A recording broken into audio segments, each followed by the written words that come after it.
Okay, I'm going to use my Lenormand deck, the Gypsy cards, and the Tarot, and we'll just look and see what's happening today.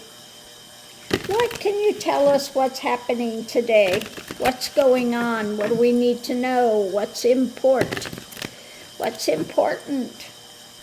What's happening? What's taking place? Okay. So the reading's about seeing through the dark, wisdom about the melancholy, unhappiness, when it comes to this abuse of power. So the dark wisdom about this unhappiness that's going on with his abusing his power. Energy coming into it is what's being eaten away.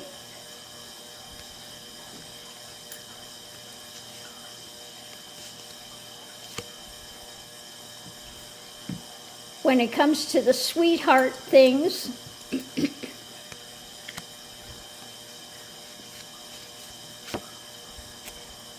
facing loss.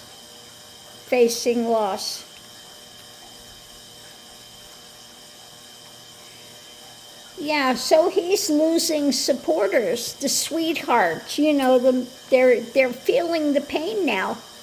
A lot of Magatonians are feeling the pain now. A lot of them are getting, they're having a lot of layoffs at work. GM plant just got rid of, I think it said 1,000 people or something as well.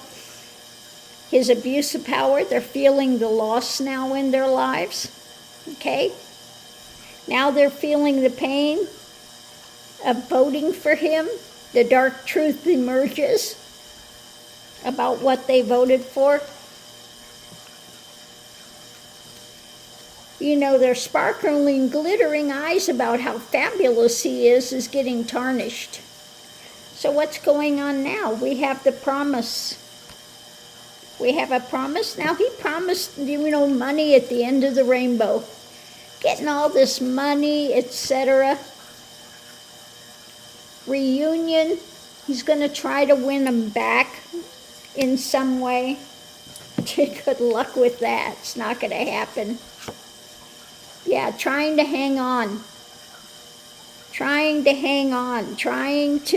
get them back with some sort of, again, another empty promise. In another year, it's going to be fabulous. You know, they're bringing all these things back now because of tariffs. They're building all these things. They're going to have more manufacturing. All of a sudden, it's all lies. All fabricated. Okay? There's no pot at the end of that rainbow. No promise that's going to work to get these people back. The challenge is control. Yeah.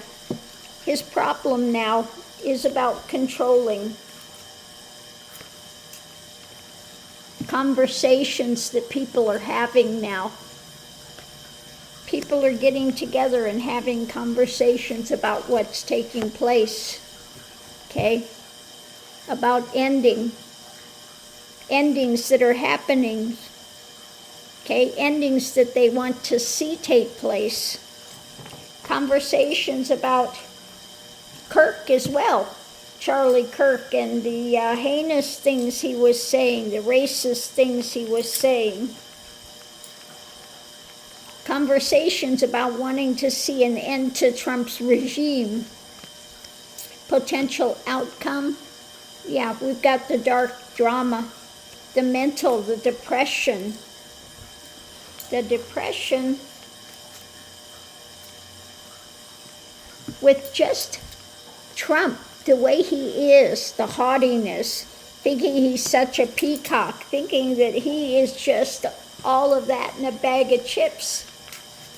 Okay? What he's doing, what he's giving out, what he's saying, what a jerk he is. Okay? So the more he opens his mouth and the more he does this, the worse he looks in their eyes.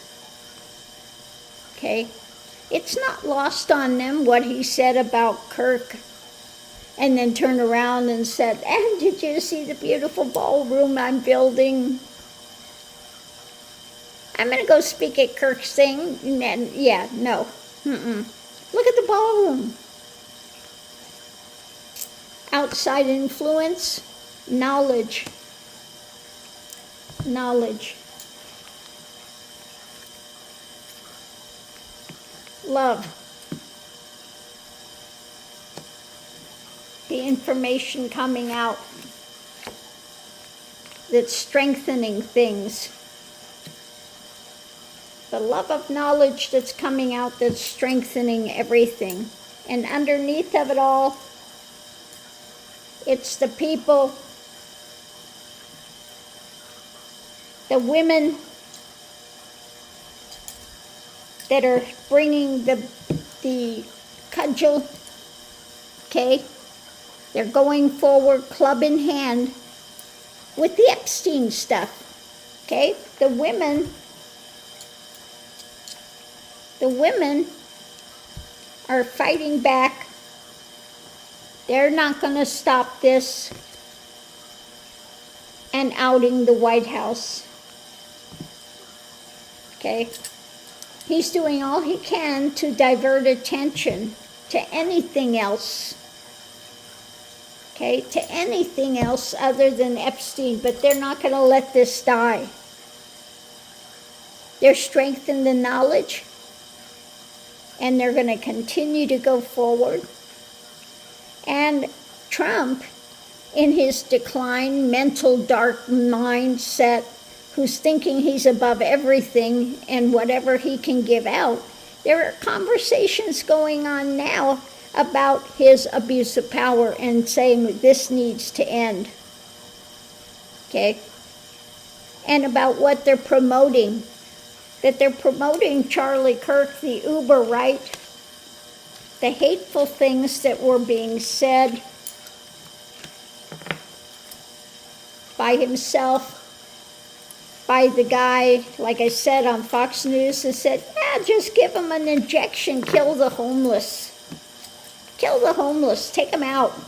They're not productive members of society, get rid of them. Give them an injection. Kill them. We don't need them here. So the light is starting to dawn. They're losing their jobs, losing their homes. And he's saying, if they're homeless, just go ahead and kill them. That's okay, you can say that. No harm, no foul in that. But if you say anything against the Uber right, Project 2025, or say anything about me that's unflattering, I'm going to come after you. That's not allowed. But I can say the most heinous, dirty, filthy things ever, and that's okay. Okay? The Uber right can spread misinformation, lies, and that's all right. So it's showing the people are starting to wake up. Okay, he wants to get them back. He's going to, again, his lies, his spin, his thing about, the economy, everything's going to be fabulous in a year, and all this is, we're making so much money in tariffs, and all these things are coming back to the U.S., and they're all leaving in droves. And more people are getting axed from their jobs. And he thinks he can just gaslight people endlessly. But they're seeing through him now. Okay, they're seeing through him now. And he's losing his sweetheart supporters that had stars in their eyes about Trump. Well, like I said, those stars are being now, they're getting tarnished. And people are seeing him for what he is. They're waking up out of their stupor. Crying online now about the loss of their jobs. It was okay when they were rounding up, Mexicans or Venezuelans or you know, anybody from any other country or somebody that's not Christian, quote unquote, that's okay, but when it hit them, there was another story. So anyway, on that note, we'll leave that here, but it's saying, you know, the worm has turned, and he's not this great shining light of crap and gaslighting. Okay? The truth is coming out, being laid bare, and people are ready to revolt. On that note, I'll leave that here. We'll see you online.